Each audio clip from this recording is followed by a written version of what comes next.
person who's asking the questions has lost control. Who's answering the questions has the control. So that's mainly where we'd be. Just want to get the people at ease, because at the end of the day, you're never going to sell anything to anybody who doesn't want to buy it. We've got people there because they have a need, and we need to get them to want that need.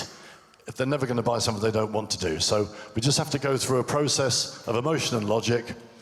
I normally lay out the logic of the product first, I then come to the emotion second, the facts and the feelings, and just all the usual stuff.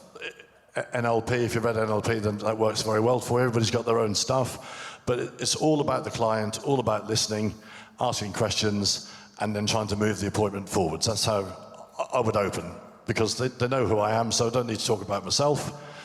It's all about them. Albert? I suppose we can spend all day talking about me, but like Tony says, it's getting to know the client. I'll start off with a little bit about the sales, about the company, and realistically, I'm just going to say what I believe in is providing great service to clients and great advice. If I can provide great service and great advice to a client, then they're going to buy. They're going to buy from me.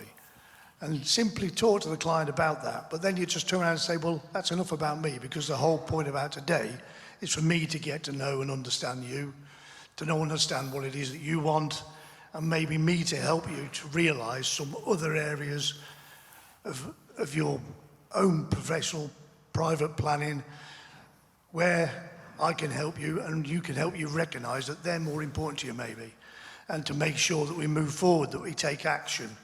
Is this important enough for you? Make sure you're creating motivation for the task at the end of the day is for them to buy what they need to have, not necessarily what he came in to buy, what he thought he wanted, what somebody else has said you want to buy. I want to find that out for themselves, and we'll go through every scenario, talking about their business, talking about their personal life, and I'll ask them every question I possibly can do about that, so I really get to know them, because it's all about them. Simple, 2 ears, 1 mouth, keep it in that order. Let them do the talking. Shall it? The first thing I'd say, guys, is make it fun, because at the end of the day, we're talking about horrible things. We're talking about dying, cancer, and everybody has this preconception. I look at the Go Local books in your local area. You'll see the IFA's advertisements.